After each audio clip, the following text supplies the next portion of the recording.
ne faut pas être effrayé. Aussi longtemps que tu es effrayé, effrayé à d'autres termes, peur ou bien trembler. Aussi longtemps que tu prends cette place, tu donnes le diable sa place. Alors, il ne faut pas être effrayé. J'ai parlé avec un apôtre, un ami, apôtre Scott Kuba. Il m'a dit que son mentor, ce qu'il a pris chez son mentor, n'importe quel problème, il n'a jamais tremblé. Peu n'importe ce que tu lui dis, il est toujours calme, il t'écoute. Donc, l'homme de Dieu, la question, il a la paix en lui. Donc, toutes les informations, différentes informations, tu l'amènes, il te regarde et il n'est pas effrayé. Donc, c'est-à-dire, il sait que Jésus-Christ est avec lui, il ne peut pas être effrayé. Alors, maintenant, je vais demander une question. Qu'est-ce qu'il faut, qu'est-ce que tu vas gagner lorsque tu fais une production de la paix? Qu'est-ce qui sera comme notre bénéfice? Parce que produire la paix, alors qu'est-ce qui sera notre bénéfice? Nous allons confirmer, nous allons lire Matthieu chapitre 5, verset 9. Si tu as la Bible, tu peux lire avec moi. Si tu n'as pas, tu peux noter, de vérifier. Ou bien tu peux considérer ce que je vais lire rapidement. Matthieu chapitre 5, verset 9. La Bible nous dit, « Heureux ceux qui procurent la paix, car ils seront appelés fils de Dieu. » J'aime beaucoup ça. « Heureux ceux qui procurent la paix. » Dans les versions anglaises, lorsque je préparais ces messages, la Bible nous dit, « Bénis ceux qui procurent la paix. » Je ne sais pas d'autres versions françaises si ça commence aussi avec béni. Mais en anglais, on dit blessed ou produce peace. Donc, heureux, donc d'être heureux aussi, c'est une bénédiction. Peut-être dans votre version française, ça peut commencer avec béni. Alors, la personne qui produit la paix, c'est une personne qui est bénie. Je vais remplacer ce mot heureux comme la bénédiction. Alors, qui est comme les bénéfices ou bien des profits assurés. C'est-à-dire, si tu donnes la paix, si tu fais une production de la paix, tu es déjà béni et tu seras heureux. À la fin, la Bible nous dit, car ils seront appelés les enfants de Dieu. Ils seront appelés fils de Dieu ou bien filles de Dieu. Alors, la version anglaise nous a dit, vous serez considérés, pas même appelés. Ici, on nous a dit appelés. L'anglais a dit que celui qui procure la paix, celui qui donne la paix aux autres, il sera considéré comme l'enfant de Dieu. Bien-aimé, toi qui m'écoutes à ce moment, toi qui t'appelles, je suis chrétien, je suis un disciple, je suis l'enfant de Dieu, je suis serviteur de Dieu. Pour être considéré, c'est le moyen, il faut qu'il y ait la paix en toi et faire la production de la paix. Imaginez-vous, il y a des gens qu'on connaît, on appelle ça pacificateurs de la paix, je peux dire ça. Alors, imaginez-vous, tu es quelque part, on t'appelle déjà pacificateur de la paix. Les pacificateurs. Ou bien une personne qui amène des troubles, c'est-à-dire, tu es déjà de l'autre côté. Toute personne qui amène des troubles, des désordres dans la vie des gens, on ne peut pas te considérer comme l'enfant de Dieu. Cette version a dit qu'on ne peut pas t'appeler. Donc, ton appellation là, je suis chrétien. Si tu n'as pas une production de la paix, tu n'es pas considéré comme un enfant de Dieu. Alors, la paix a un nom. La paix, c'est une personne. Nous allons confirmer ça dans la Bible. Si on dit la paix, c'est une personne. Et qui est la paix? Je ne vais pas donner la réponse. Et la paix, c'est le nom de qui? Si c'est une personne, c'est qui la paix? Si la paix, c'est le nom d'une personne, c'est qui on appelle la paix? Nous allons lire ça rapidement. Ésaïe chapitre 9, verset 5. Ça aussi, c'est parmi des versets qui sont connus et trop populaires. Je vais lire rapidement. Les gens qui vont utiliser la Bible en anglais, c'est Isaïe, chapitre 9, verset 6. En français, c'est 5, mais en anglais, c'est le verset 6. Je vais lire rapidement. Donc, si tu lis en français, tu prends le verset 5. Si tu lis en anglais, tu prends le verset 6. Ésaïe 9, chapitre 5, Isaiah chapitre 9, verset 6. Je lis par le nom de Jésus. En effet, un enfant nous a été né, un fils nous a été donné, et la souveraineté repose sur son épaule. On l'appellera merveilleux conseiller, Dieu puissant, Père éternel, prince de la paix. C'est-à-dire, qui est la paix? C'est Jésus-Christ. Qu'il faut considérer, les noms appartiennent, c'est le nom de Jésus-Christ.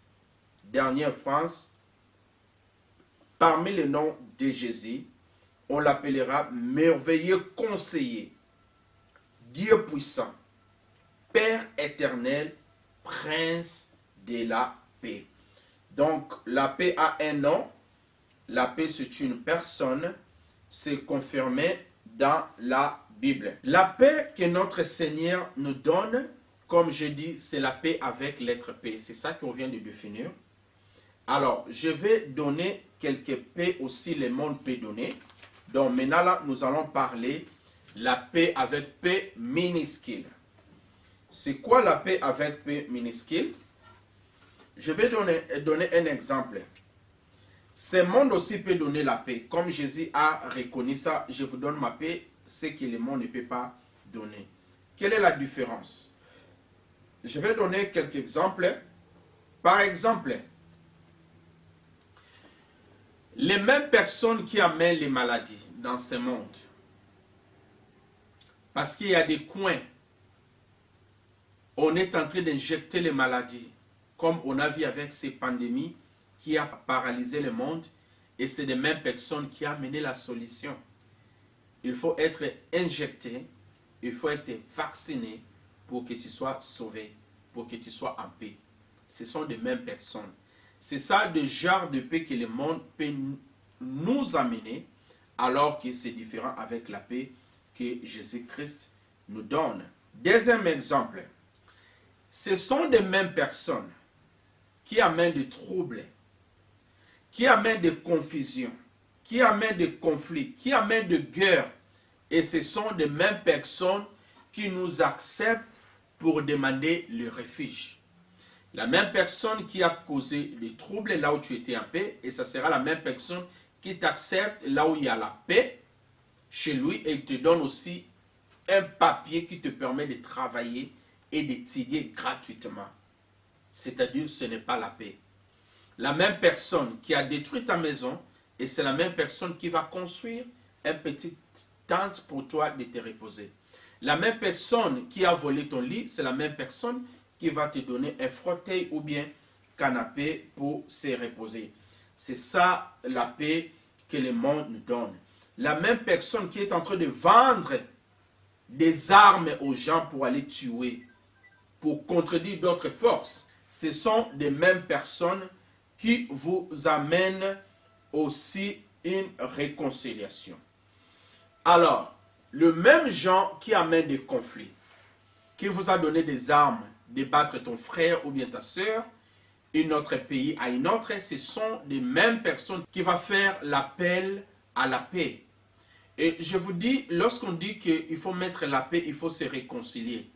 Ce n'est pas la paix pour notre profit, c'est la paix en soi pour leur profit et pour leur bénéfice. C'est différent entre la paix. Alors, ce que je vais conclure, différence entre paix, paix de Jésus et la paix. Qu'est-ce que le monde nous dit aujourd'hui? Quelle est la différence entre les deux paix? En conclusion, la paix de ce monde, on le définit de cette manière. Qui veut la paix prépare la guerre. Qui veut la paix achète les armes. Dans ce monde, on nous dit la paix a un prix à payer. Jésus-Christ nous a dit la paix, selon la Bible, c'est l'absence de tous les différents conflits. C'est-à-dire c'est gratuit. Pour conclure ce message, qu'est-ce qui est à retenir entre paix et paix, ou la paix, ou bien la paix selon le monde, ou bien selon notre Seigneur Jésus-Christ? La définition de ce monde, qu'est-ce que dit? Qui veut la paix prépare la guerre. Qui veut la paix prépare les arsenals. Qui veut la paix achète les munitions. On nous dit la paix a un prix à payer. La paix se gagne. Alors, pour nous les enfants de Dieu, la paix c'est l'absence de tous les différents conflits. Donc, c'est-à-dire, il faut faire cette différence avec le monde.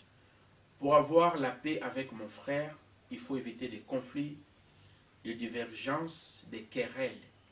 Ça, je dis que je suis en paix avec mon frère ou bien ma soeur. C'est que différent dans le monde. Le monde nous dit la paix se gagne. Alors, je vais donner un exemple. On est en train de faire une discussion ou bien l'échange des opinions. Pour le monde, pour avoir leur paix, c'est-à-dire la paix se gagne, je dois gagner avec des paroles. Donc, c'est-à-dire il faut que je fasse plus augmenter ma voix, les arguments pour que dire que j'ai gagné. Donc si à la fin que je gagne à cette conversation, c'est-à-dire j'ai la paix à moi. La paix a un prix à payer. Alors, qu'est-ce que moi je conseille en conclusion? Aussi longtemps que tu as la divergence avec une personne, des discussions verbales, d'abord, la Bible déjà nous interdit ça. La Bible nous dit des paroles vaines, des discussions inutiles. Ça ne donne pas la paix et la Bible nous ne permet pas avec des blagues, certaines blagues. Blagues, donc c'est-à-dire si nous avons une discussion pour avoir la paix étant que la femme de Dieu, tu dis, ma soeur, mon frère, tu as raison, tu as gagné, tes opinions sont plus fortes que les miennes. Donc, c'est-à-dire, tu as gagné, on peut stopper par ici. C'est ça la paix pour un chrétien. Tu n'as pas besoin de gagner avec des verbes ou bien des paroles. Tu n'as pas besoin de payer quoi que ce soit. Tu n'as pas besoin de préparer une guerre. Au contraire, il faut appeler la paix à tout le monde. Comme la Bible nous dit, à Jean chapitre 14, verset 27. Merci beaucoup d'être parmi les gens qui ont suivi. Nous avons notre email adresse. Si vous avez des questions à poser, vous pouvez toutefois nous écrire dans l'email là qui est dans votre écran. Si vous n'êtes pas parmi les gens qui sont abonnés, abonnez-vous pour ne pas rater toutes les émissions qui vont commencer de défiler dans cette chaîne. Essayez aussi de partager parce que nous sommes tous les évangélistes. La Bible nous dit allez faire dans le monde, faire tous les mondes les disciples, baptisez-les au nom du Père, du Saint-Esprit. Le verset est très connu. C'est-à-dire si tu partages ces vidéos, tu as déjà fait une évangélisation. Si tu la vois à une ou deux personnes, WhatsApp, Facebook, n'importe quelle plateforme que tu peux utiliser pour partager, c'est-à-dire c'est une évangélisation pour toi.